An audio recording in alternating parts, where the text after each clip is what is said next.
Another 2 persons were killed this week by a speeding car in Qatar.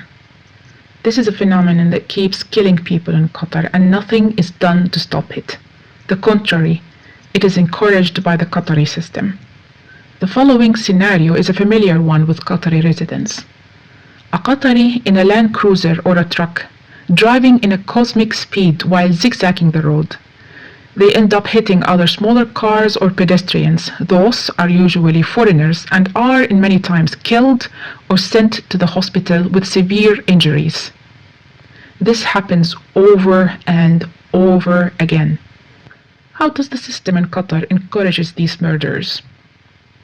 First, the police traffic department support to careless Qatari drivers.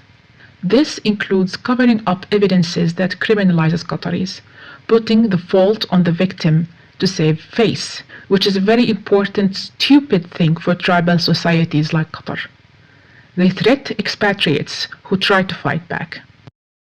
A Qatari police officer will almost always stand with his fellow Qatari offender against foreigners, giving the message to Qataris that you will always be safe, go under the road the way you like. Second, little consequences to Qatari offenders. Blood money for killing by mistake amounts to 200,000 Qatari riyal, which is about 55,000 US dollars. That is not much for a Qatari, can be a 4-month salary for a Qatari with a poor job. Making mistakes don't have restricting consequences to them. Again, prevents a Qatari to think twice before stepping on the speeding pedal. Third, no freedom of speech.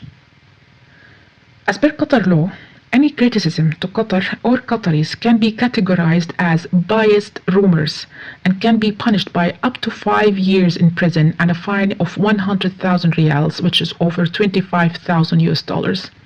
That is why, if you want to keep your job in Qatar as an expatriate, you better be an obedient slave. Go to police. Make broke. I call police. Open my finger. Okay, go out. Make broke.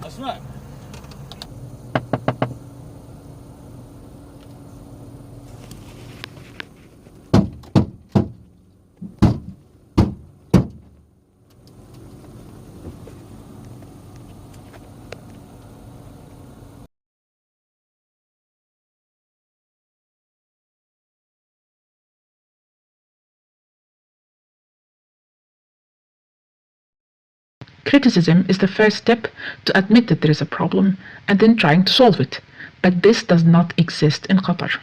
Fourth, social Qatari system that dehumanizes expatriates in Qatar. On an early age, a Qatari child witnesses how maids are dealt with. They don't have time off. They are more like slaves in the parents' home. When they go to school, they know they have the power to expel any teacher they don't like. When they go to work, they are given high positions with high pay, regardless their lack of attendance, their lack of expertise or knowledge, and their lack of education. They get to boss people around because they are Qataris. That's all. All this makes an average Qatari look at an expatriate as expendable slave. So what if we drive recklessly and kill some of those slaves? We can get more, and the state will always stand with us. Qataris might think that this is a general attack on them. It is not. This is an attack on the crimes of some Qataris that are hidden and not spoken of. The first step to make our lives better is to see where we are failing. So for those Qataris who claim to love their countries not just because it gives them a lot of money, they should also say something to criticize their own culture and abusive laws. Final points. Yes, Qatar do have positive aspects. So as North Korea. My respect and thanks to hospital workers in Qatar, who are mostly actually expatriates, trying to save lives of people. If there is one thing that Qatar is doing somewhat correctly, it is the healthcare system. My condolences to the families of all who lost their lives to this protected stupidity. This will not bring people back from the dead. And many of those were amazing people.